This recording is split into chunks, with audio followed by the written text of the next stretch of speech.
एक वक्त का किस्सा है। बहुत अरसा हुआ हिंदुस्तान की एक रियासत पर एक राजा राज करता था। वो सूर्य प्रताप खानदान से था, जिसका मतलब है सूरज जैसा ताकतवर राजा। सूरज जैसा ताकतवर तो नहीं था, लेकिन वो खुद को समझता ऐसा ही था जैसे सच मुझ का सूरज हो। वो इतने रोब-दब वाला था कि किसी को उसके सामने पर मारने की मुजाल ना थी। अपनी बात पर डटा रहने की इसकी आदत थी। अगर कोई इसकी मर्जी के खिलाफ काम करता तो उसे सख्त सजा देता, चाहे वो इसका करीबी दोस्त और दरबारी ही क्यों ना हो। इस राजा के एक वजीर का नाम धीरसल था। धीरसल पर राजा को बहुत एतमाद था और वो अक्सर इससे राज की बातें किया करता था, और पूरी रियासत में वही एक ऐसा शख्स था जिस पर राजा मेहरबान था। धीरसल का मतलब है साबिर, यानी सब्र करने वाला। लोग धीरसल की बहुत इज्जत करते थे। इसके दुश्मन ये ख्याल करते थे कि इसने जो कुछ भी हासिल किया है अपनी मेहनत से हासिल किया है। खूबसूरत महल, आला नस्ल के घोड़े और नौकरों की फौज, हीरे जवाहरात इसकी मेहनत का सिला था। उन सब कीमती चीजों में से सबसे ज्यादा कीमती चीज उसकी बीवी थी, जिसका नाम बुद्धमती था। बुद्धमती का मतलब है अक्लमंद। अगर कोई धीरसल से पूछता कि तुमने कामयाबी क्यों हासिल की, तो वो बेधड़क कह देता कि ये सब बुद्धमती की करामत है।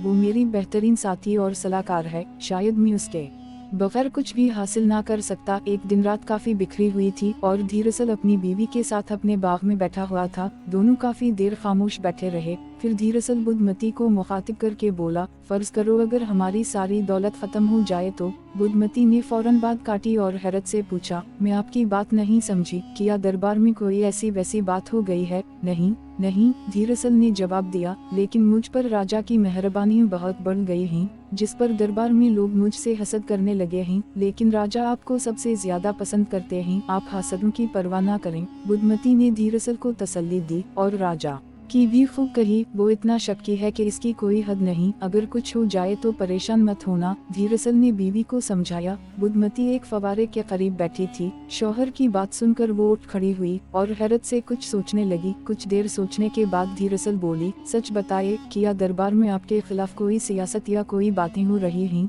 नहीं, अभी ऐसा कुछ नहीं, धीरसल ने जवाब दिया। लेकिन बुद्धमती, तुम राजा के मिजाज को जानती हो, पलम तोला पलम मासा। बुद्धमती, धीरसल ये बात सुनकर खामोश हो गई। वैरसल ने अपनी बात जारी रखी, कल ही की बात है कि राजा के सामने मेरे खिलाफ किसी ने कान भरे, राजा ने इसके कान कटवा दिए। आज फिर मेरे खिलाफ किसी ने बात कही तो राजा ने उसे मुंह में फकवा दिया। लेकिन बुद्धमती, इतना याद रखो कि तन का चाहे कितना भी कमजोर क्यों ना हो, हुआ का रुख बता देता है। मैंने आज राजा के मिजाज में तब्दीली देखी है। इसकी ऊँखी चीते की तरह दहक रही थीं, जैसे वो मुझ में कुछ खोज रहा हो। वो तमती ने शौहर का दामन पकड़कर कहा, बेहतर है कि हम यहाँ से फरार हो जाएं। क्यों? धीरसल बीवी की इस बात पर हैरत हुई। इसलिए कि अब ये जगह हमारे लिए महफूज नहीं थी, बुद्धमती ने भरा कर कहा। दरअसल धीरसल ने अपनी बीवी का मजाक उड़ाते हुए कहा। वजीर ने अपनी बीवी के खौफ का मजाक उड़ाया और हंसकर कहा, बुद्धमती, क्या तुम भूल गई कि मैंने तुमसे शादी क्यों की थी? बुद्धमती ने मुड़कर शौहर की तरफ देखा तो वो हंस रहा था और उसके चेहरे पर जरा सा भी खौफ नहीं था। रफ्ता रफ्ता बुद्धमती के होंठों पर भी मुस्कुराहट फैलने लगी और वो कहने लगी कि मैं जानती हूँ आपने मुझसे शादी क्यों की, लेकिन हकीकत ये है कि मैं अब तक इस बात को समझ नहीं सकी। धीरसल अपनी जगह से उठा और अपनी बीवी को सहारा देते हुए कहने लगा,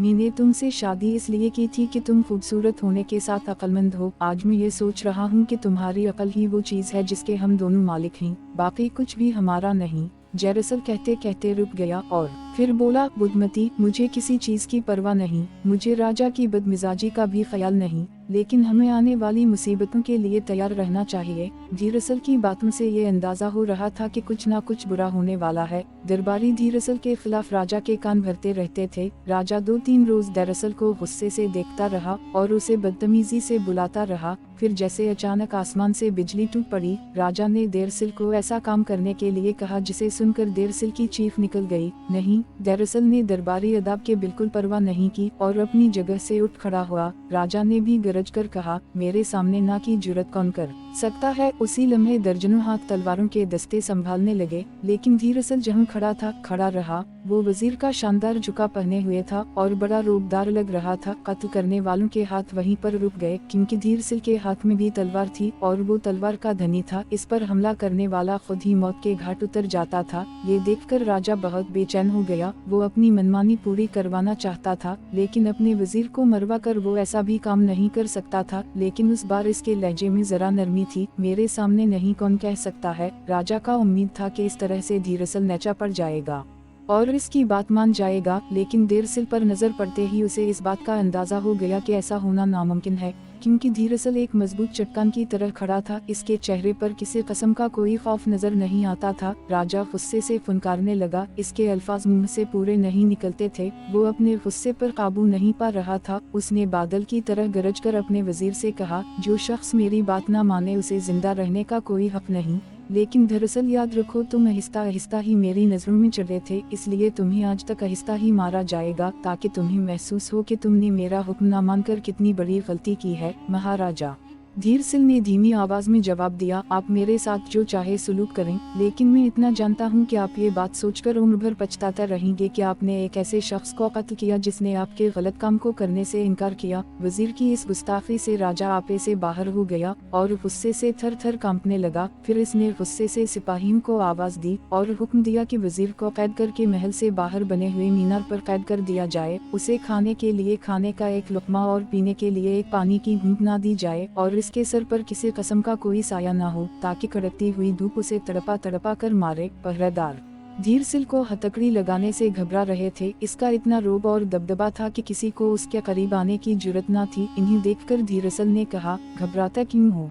मैं खुशी खुशी तुम्हारे साथ चलूंगा। राजा का काम है हुक्म देना और हमारा काम है इस हुक्म को पूरा करना। ये कहकर उसने झुककर राजा को सलाम किया और अपने आप को गिरफ्तारी के लिए पेश कर दिया। इसके चेहरे पर खौफ या परेशानी के असरात न थे। वो बिल्कुल बेफिक्र था। लेकिन उसके दिल में एक ख्याल आया कि बुधमती का किया होगा। आज शाम को जब मैं घर नहीं लूटूंगा तो वो क्या सोचेगी। बुधमती को पैगाम भिजवाने का सवाल ही पैदा नहीं होता था। इसके हाथ भिजवाता सब राजा के बंदे थे और राजा इसका दुश्मन था। बुधमती बैठी बैठी धीरसिल का इंतजार करती रही। उठकर बाग में चली गई और कई घंटे इंतजार करती रही। अब वो समझ गई कि उसका शौहर किसी मुसीबत में फंस चुका है। उसने चादर ओढ़ी और वो महल के दरवाजे से बाहर निकल गई। दिन का उजाला फैल चुका था और कुछ लोग सड़क पर खड़े आपस में बातें कर रहे थे। एक बूढ़ा आदमी किसी को कह रहा था। बुधमती चलते चलते रुक गई। उसने सोचा कि शायद ये बूढ़ा आदमी कुछ जानता हो। वो एक ओट में छप गई और कान उनकी तरफ लगा दिए ताकि किसी को नजर न आए। वो बूढ़ा आदमी कह रहा था कि गुरूर का सर हमेशा नचा होता है। देखा वजीर किस कदर गुरूर में था और किस कदर नीचे गिरा। दूसरे आदमी ने कहा कि कोई फर्क नहीं पड़ता, वो फिर उसी रुतबे पर आ जाएगा। ये सुनकर बूढ़ा आदमी हंसकर बोला, वाह भाई, खूब कही। ऊंचे मकाम पर तो वो पहुंच गया और वो ऊंची जगह पर है। बुधमती को यूं हुआ जैसे वो चकरा कर गिरने वाली है। इसे ऐसा महसूस हुआ कि जैसे राजा ने उसे सूली पर लटका दिया है। बूढ़े आदमी की बात जारी थी और वो हंसते हंसते बता रहा था कि दरअसल इस दिन राजा गुस्से में था। इस दिन राजा ने वजीर को कोई काम करने के लिए कहा। फिर क्या हुआ? सुनने वालों में से एक ने पूछा। वजीर ने क्या कहा? नहीं, राजा के सामने नहीं, कह दिया। सुनने वालों को अपने कानों पर यकीन नहीं आ रहा था। फिर बूढ़े ने बताया। वजीर ने अपने हवास काबू में रखे। वो बिल्कुल नहीं घबराया। वो जानता था कि इसकी जिंदगी का फैसला होने वाला है, लेकिन फिर भी वो बादशाह के सामने डटा रहा और इस तरह से पेश आया जैसे कोई बाप अपनी बिगड़ी हुई औलाद के सामने पेश आता है। सुनने वालों के चेहरे देखने के लायक थे। इनकी आंखें और उनके कान बूढ़े पर जमे हुए थे। इनमें से एक ने कहा,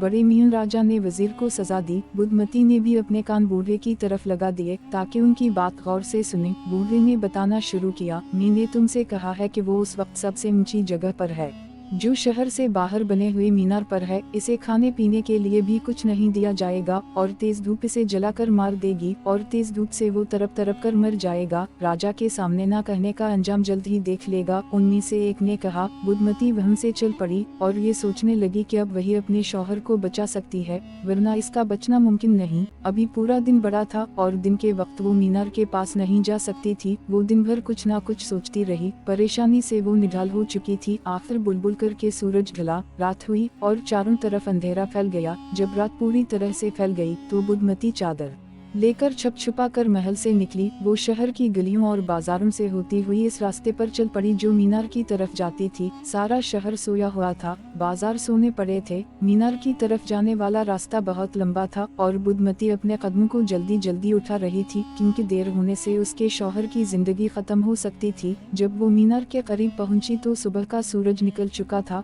बुधमती ने आहिस्ता से आवाज दी कि मैं आ गई हूँ, आपकी बीवी। धीरसिल ने कहा, मुझे बुरा भरोसा था तुम आओगी। बुधमती ने कहा, आप हुक्म कीजिए, मैं अपनी जान से खेल जाऊंगी। वजीर ने कहा, बुधमती, मेरी बातों को ध्यान से सुनो और जो जो चीजें मैं मंगवाता हूँ कल ही इन्हें लेकर यहाँ पर पहुँच जाना कहिए। बुद्धमती धीरसल की एक एक बात को गौर से सुन रही थी कि कहीं कोई बात रह ना जाए। सबसे पहले एक बूरे की जरूरत है, धीरसल ने कहा। इब्रा, बुद्धमती ने हैरत से पूछा। आप बूरा? दरअसल ने लफ्ज को फिर दोहराया। और सुनो, एक बारीक धागा, मगर मजबूत होना चाहिए, फिर इतना ही लंबा रेशम का धागा। बुद्धमती साथ साथ लफ्जों को दोहराती रही जैसे सबक दोहरा रही हो, और देरसल भी अपनी बातें कहता रहा। देरसल ने फिर कहा कि इतनी ही लंबी एक मजबूत डोरी। बुद्धमती ने जवाब दिया, जी हूँ कर। दरअसल बोला कि इतना ही लंबा एक मजबूत और मोटा रस्सा। देर सलह बुद्धमती से कहा कि उनमें से कोई चीज रह ना जाए, ध्यान रखना। बुद्धमती ने कहा, जी हूँ बिल्कुल याद रखूंगी। फिर धीरसल ने आखिरी चीज बताकर बुद्धमती को हैरान कर दिया, एक बूंद शहद, एक बूंद शहद। बुद्धमती हैरान होकर पूछने लगी, एक बूंद शहद का अब क्या करेंगे? सवाल जवाब का वक्त नहीं,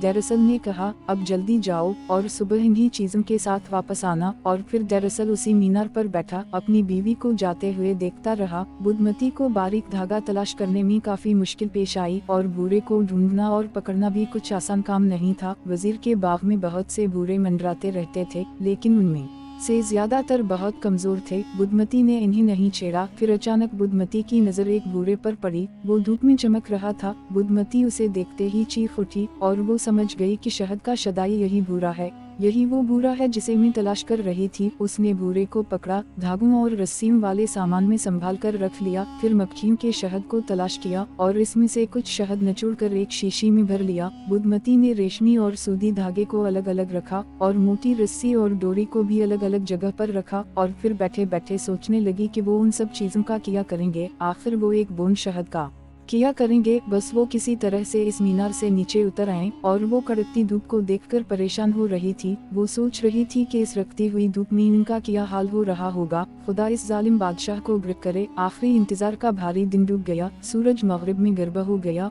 और रात के अंधेरे फैल गए। आसमान पर तारे टिमटिमाने लगे और बाजार और दुकानें आहिस्ता आहिस्ता बंद होने लगी। शहर में सन्नाटा सा छाने लगा। बुद्धमती ने घूंघट किया और अपने आप को चादर में छुपा लिया। बड़ी चालाकी और समझदारी के साथ महल से निकली और मीनार के पास जाकर ही दम लिया। अंधेरे में इसकी आंखें अपने शौहर को तलाश कर रही थीं।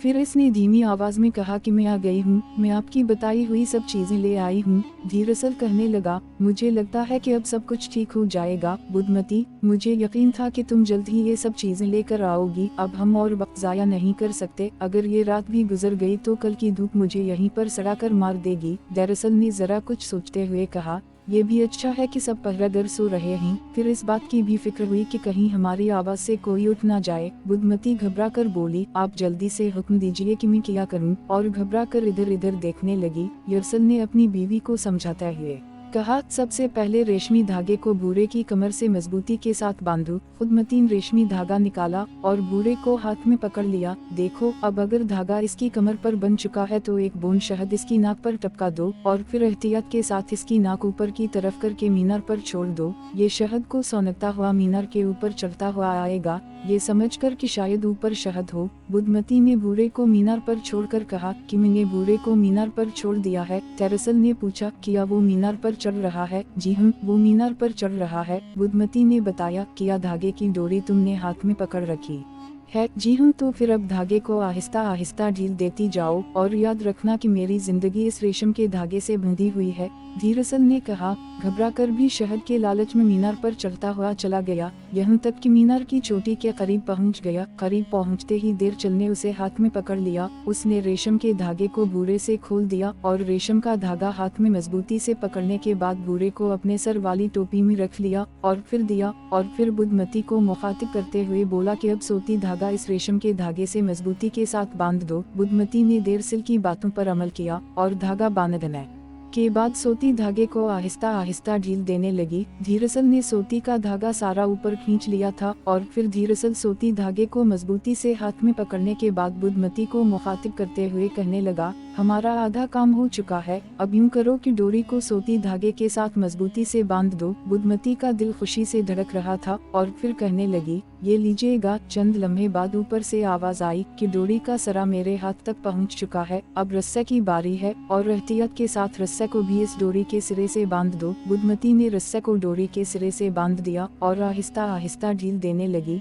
धीरसल ने जल्दी जल्दी रासा को ऊपर खींच लिया। यूं ही रस्सी का सरा धीरसल के हाथ में आया तो खुशी के मारे उसके मुंह से हल्की सी चीख निकल गई। उसने फौरन ही रस्सी का सरा मीनार के सिरे से बांध दिया और जल्दी जल्दी रास्ते से लटकता हुआ नीचे उतर आया और दोनों वहां से जल्दी जल्दी चलते हुए घर पहुंच गए। जब वो घर पहुंचे तो सुबह का सूरज निकल चुका था। घर पहुंचकर बुद्धमती ने पहला काम ये किया कि अपने शौहर की टोपी में से वो बूरा निकालकर उसी जगह पर छोड़ दिया जहां से उसे पकड़ा था। उन 2 दिनों में राजा को भी एहसास हो चुका था कि इसने अपने वजीर के साथ ज़्यादती की है। उसे अपने किए पर पछतावा तो हो रहा था, लेकिन अपनी अना में वो किसी के सामने झुक नहीं सकता था। तीसरे दिन राजा ने दरबार में जाना बंद कर दिया और हुक्म दिया कि कोई भी इसके पास ना आए। वो महल की सबसे ऊंची छत पर जाकर खड़ा हो गया और शहर से बाहर मीनार को देखने लगा जिस पर उसने धीरसिल को कैद करवाया था। फिर अचानक किसी ने दस्तक दी और राजा गुस्से से बोला कि मेरे मना करने के बावजूद भी उसने इतनी जुर्रत की।